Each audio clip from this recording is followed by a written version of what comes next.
Avinash Reddy bail రద్దు case ఏప్రిల్కి వాయిదా. ఇది చాలా కాలంగా చాలామంది అడుగుతుంటే నేను చెప్పానండి, సుప్రీంకోర్టులో వస్తుంది కదా, ఈ కేసు వస్తుంది కదా, ఏమవుతుందంటే ఏమీ కాదు, మళ్ళీ వాయిదా వేస్తారు సుప్రీంకోర్టులో, అంతకుమించి ఏమీ కాదు అని. అదే అయింది చివరికి. నిన్న వచ్చింది ఏమిటి, అవినాష్ రెడ్డికి ఇక్కడ బెయిల్ ఇచ్చారు కదా తెలంగాణ హైకోర్టు వారు, ఆ బెయిల్ మీద సునీత గారు సుప్రీంకోర్టుకు వెళ్ళారు. ఎప్పుడో నెల అయిపోయింది, వెళితే అది ఇంతవరకు హీరింగ్కి రాలా. చివరికి నిన్న హీరింగ్కి వచ్చిందండి, అనేక వాయిదాల తర్వాత. వస్తే మళ్ళీ అక్కడ బెంచ్ వారు ఏప్రిల్ 22వ తేదీతో మొదలయ్యే వారానికి వాయిదా వేశారట. అంటే అప్పటికి ఎలక్షన్లు కూడా పూర్తవుతాయి. కాబట్టి ఎలక్షన్ల వరకు అవినాష్ రెడ్డి గారికి ఏ ఢోకా లేదు, ఎటువంటి ఇబ్బంది లేదు, ఆయనకి ఇచ్చేశారు ఏప్రిల్ వరకు కూడా time. Justice Sanjiv Khanna, justice Dipankar దత్తాలతో కూడిన ధర్మాసనం ఈ ఉత్తర్వులు జారీ చేసింది. మరి పరిస్థితులు అట్లా ఉన్నాయి, అవినాష్ రెడ్డి గారికి అనుకూలంగా, జగన్మోహన్ రెడ్డి గారికి అనుకూలంగా సుప్రీంకోర్టులో. కాబట్టి అవినాష్ రెడ్డి గారికి ఎన్నికలు అయ్యే వరకు ఎటువంటి ఇబ్బంది లేదు, ఆయన ఎవరు అరెస్ట్ చేసేది లేదు, లేకపోతే ఆయన బెయిల్ రద్దయ్యేది కూడా లేదు. ఇక అప్పుల గురించి అండి, ఒక మంచి కథనం వచ్చింది ఈనాడులో. ఇందులో అన్ని విషయాలు మనకు అవసరం లేదు కానీ ఒక్క విషయం మాట్లాడతాను. చాలా అప్పులు చేశారు జగన్మోహన్ రెడ్డి ప్రభుత్వం అనేది అందరికీ తెలిసిన విషయమే. కానీ ఈ అప్పులు అసలు వడ్డీ దానికి కట్టాలి కదా, అవి ఎంత ఉన్నాయి అధికారిక లెక్కల ప్రకారం. మీకు రెండు రకాలు ఉంటాయండి. ఒకటి ఏంటంటే budget borrowings, of budget borrowings అంటారు. అంటే బడ్జెట్లో ప్రభుత్వం వారు తీసుకునేవి బడ్జెట్లో ఉంటాయి, కేంద్ర ప్రభుత్వం వారు అనుమతి ఇచ్చేది వాటికి. కార్పొరేషన్ల పేరుతోటి మాకేమీ సంబంధం లేదు అని ప్రభుత్వం చెప్తుంది అనమాట. మాకేమీ సంబంధం అలా, ఆ బ్యూరోస్ కార్పొరేషన్ వాళ్ళు అప్పు తీసుకుంటారు. ఇంకొక ఏపీ మరి స్టేట్ డెవలప్మెంట్ కార్పొరేషన్ ఏదో పెట్టాడు కొత్తగా, పెట్టి ఆ పేరుతో అప్పు తీసుకుంటారు. అవన్నీ ఆ కార్పొరేషన్ వాళ్ళు తీసుకున్నారు, మాకేం సంబంధం లేదు అని చెప్తారు. ఇప్పుడు ఆరోపణ ఏంటంటే వీళ్ళు ఎంత అప్పు అయితే ప్రభుత్వం పేరుతో తీసుకున్నారో ఈ కార్పొరేషన్ పేరుతో అంత అప్పు తీసుకున్నారు. అది లెక్కలో చూపించడం వల్ల అందువల్లే 10 లక్షలకు పైగా అప్పు అయింది. అంటే అర్థం ఏంటంటే వీళ్ళు అధికారికంగా చూపించి చూడండి మా 5 లక్షలే అప్పు అయింది, 10 లక్షలు అంటారు.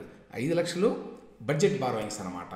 మిగతా 5 లక్షలు ఆఫ్ బడ్జెట్, అంటే లెక్కాపత్రం లేనటువంటివి. లెక్కాపత్రం అంటే ఉంటాయి అవి, కానీ ప్రభుత్వం లెక్కల్లో ఉండవు, వాటికి వడ్డీ కట్టాలి కదా.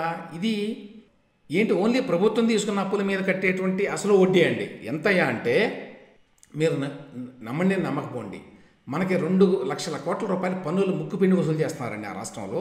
ఈ 2 లక్షల కోట్లలో ఇప్పుడు 23-24 ఈ సంవత్సరంలో 41,764 కోట్ల రూపాయలు అసలు వడ్డీ కట్టాలండి ఈ సంవత్సరమే, ఒక్క సంవత్సరమే. అంటే 2 లక్షల కోట్లలో దాదాపు 42,000 కోట్ల రూపాయలు మనం తీసుకున్న అప్పులు చెల్లించడానికే సరిపోతుంది. చూడండి, అంటే ఎంతండి, దాదాపు 4వ వంతు లేదు 5వ వంతు, 5వ వంతుకు పైగా యాక్చువల్గా 42. ఏది ఈ సంవత్సరం, మళ్ళీ వచ్చే సంవత్సరం, ఆపై వచ్చే సంవత్సరం ఇంకా పెరుగుతుందండి. అది ఈ అసలు వడ్డీ 2 పెరుగుతాయి యాక్చువల్గా, ఎందుకంటే అసలు పెరుగుతూ వస్తుంది కదా. కాబట్టి ఈ ఒక్క సంవత్సరమే మనం అందరూ జనం కష్టపడి కట్టేటువంటి ట్యాక్సుల్లో కొన్ని డీబీటీకి ఇచ్చేస్తాడు, కొన్ని వీళ్ళు దోచుకుంటారు, మిగతావి అప్పులకి సరిపోతున్నాయి అన్నమాట. ఇంకేమీ చేయడానికి లేదు ఆ రాష్ట్రంలో, ఏ రకమైన అభివృద్ధి కార్యక్రమం ఉండదు. 2 లక్షల కోట్ల 42,000 కోట్ల రూపాయలు అసలు వడ్డీ కడుతున్నారంటే ఎంత దారుణంగా ఉందో పరిస్థితి అర్థం చేసుకోండి. ఈ సునీతారెడ్డి గారి మీద, షర్మిలా గారి మీద బీభత్స భయానకంగా వైసీపీ సోషల్ మీడియాలో ట్రోలింగ్ చేయడం, బూతులు మాట్లాడడం, అశ్లీల భాషతోటి అసభ్యంగా రాయడం అన్నీ చూసామండి. అవి మన మాటల్లో వర్ణించలేము, ఆ స్థాయిలో ఉన్నాయి. అందులో ఈ వర్రా రవీందర్ రెడ్డి అనే వ్యక్తి విపరీతంగా రాశాడు. వీళ్ళంతా డ్రామాలు వేస్తారు, 2-3 ఫేక్ అకౌంట్లు క్రియేట్ చేస్తారండి. చేసి అందులో రాసి అది నా అకౌంట్ కాదు, అది ఫేక్ అకౌంట్, నా అకౌంట్ ఇది అని చెప్తారు. యాక్చువల్గా అన్ని అకౌంట్లు మెయింటైన్ చేసేది వీళ్ళే. అదొక తెలివితేటలు అనుకుంటారు వీళ్ళు. ఈ వర్రా రవీందర్ రెడ్డి అనే అతను వైఎస్ భారతిరెడ్డి గారితో కలిసి ఉన్న ఫోటోలు చాలా ఉన్నాయి సోషల్ మీడియాలో, అక్కడ వస్తుంటాయి. ప్లస్ ఇతను భారతిరెడ్డి గారికి అఫీషియల్లో అన్అఫీషియల్లో పిఏ అని చెప్తారు. ఆవిడ పక్కన ఫైల్స్ పెట్టుకుని నిలబడున్న ఫోటోలు చాలా ఉన్నాయి. మొత్తానికి సన్నిహితుడు ఏదైనప్పటికీ వాళ్ళ ఫ్యామిలీకి. అటువంటి వ్యక్తి షర్మిలా గారిని, వైఎస్ జగన్మోహన్ రెడ్డి గారి తల్లి గారిని, విజయమ్మ గారిని బండబూతులు తిట్టగా ధైర్యం ఎట్లా వచ్చింది? ఎవరి అండతోటే అతను ఆ విధంగా తిడుతున్నాడు అర్థం చేసుకోవచ్చు మనం. అయితే అతన్ని ఆ రాష్ట్రంలో ఏమి చేయరు కదా, ఆ రాష్ట్రంలో డీజీపీ గారు అదేమంటే ప్రతి నెలకోసారి స్టేట్మెంట్ ఇస్తారు. సోషల్ మీడియాలో ఎవరైనా సరే ఇష్టారాజ్యంగా మాట్లాడితే వాళ్ళ మీద కేసులు పెడతాం, ప్రత్యేక బృందాలను ఏర్పాటు చేసాం ఇందుకోసం అంటారు. కానీ అధికార పార్టీ తరఫున మీరు అసభ్యంగా మాట్లాడితే అడిగేవాళ్ళు ఎవరూ లేరు. ఆ రకంగా వర్రా రవీందర్ రెడ్డి అనే అతను రెచ్చిపోయి రకరకాలుగా రాశాడు. దాని మీద సునీతారెడ్డి గారు, శర్మారెడ్డి గారు చేయలేదు, ఆవిడ మాట్లాడారు. కానీ సునీతారెడ్డి గారు ఏం చేశారంటే తీసుకెళ్ళి హైదరాబాద్లో సైబరాబాద్లో కంప్లైంట్ చేశారు. మనకి సైబర్ డిపార్ట్మెంట్ ఒకటి ఉంది ఇక్కడ హైదరాబాద్లో. వాళ్ళకి సైబర్ క్రైమ్ అంటారు వాటిని, సైబర్ క్రైమ్ పోలీసులను ఆశ్రయించి ఒక కంప్లైంట్ ఇచ్చారు ఆవిడ. దాని మీద వాళ్ళు ఎఫ్ఐఆర్ రిజిస్టర్ చేశారనేది వాళ్ళ వార్త అండి. ఏమంటారు, కొంతకాలంగా రవీంద్రారెడ్డి ఫేస్బుక్ అకౌంట్లో తన సోదరి వైఎస్ షర్మిల, పెద్దమ్మ వైఎస్ విజయమ్మపై అసభ్య పదజాలంతో ప్రతిష్టకు భంగం కలిగేలా పోస్టులు పెడుతున్నాడని సునీత ఫిర్యాదులో పేర్కొన్నారు. వర్రా రవీంద్రరెడ్డి అనే అతను పాత నిందితుడని తెలిసింది. మహిళలను అసభ్యంగా దూషించినట్లు అతడిపై అనేక ఫిర్యాదులు ఉన్నాయి. ఇంత జరుగుతున్నా వైకాపా సాన్నిహిత్యంతో అక్కడే ప్రభుత్వం, అంటే జగన్మోహన్ రెడ్డి గారి ప్రభుత్వం, అతడిపై ఎలాంటి చర్యలు తీసుకోవడం లేదు. ఆశ్చర్యం ఏమీ లేదు అందులో. సామాజిక మాధ్యమాల్లో ఇంటర్వ్యూల్లో మమ్మల్ని అప్రతిష్ట పాలు చేస్తున్నాడు అని చెప్పి ఈ ఫిర్యాదులో వివరించారట.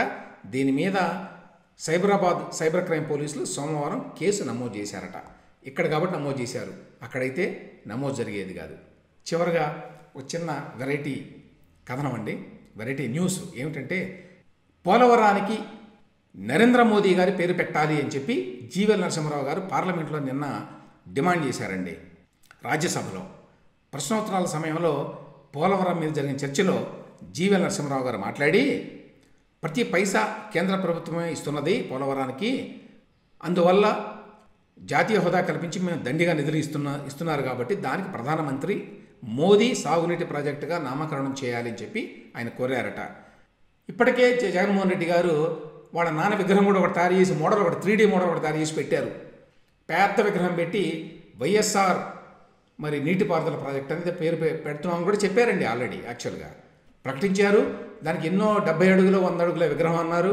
అవన్నీ వాటికి రెడీగా చేసి పెట్టారు. కాకపోతే ఆ పోలవరం మాత్రం కట్టడం వల్ల ఆ పోలవరం నిర్మాణం జరగడం లేదు. కానీ ఇవన్నీ జగన్మోహన్ రెడ్డి గారు సిద్ధం చేసి పెట్టారు వైఎస్ఆర్ పేరు పెట్టడానికి, వాళ్ళ సొంత ఆస్తిలాగా. ఇప్పుడేమో ఈయన మరి మోదీ గారి పేరు పెట్టండి అని చెప్పి అంటున్నారు. మరి వీళ్ళిద్దరిలో ఎవరు పూర్తి చేసి దానికి ఎవరి పేరు పెడతారో మనం అందరం చూడాల్సి ఉందండి.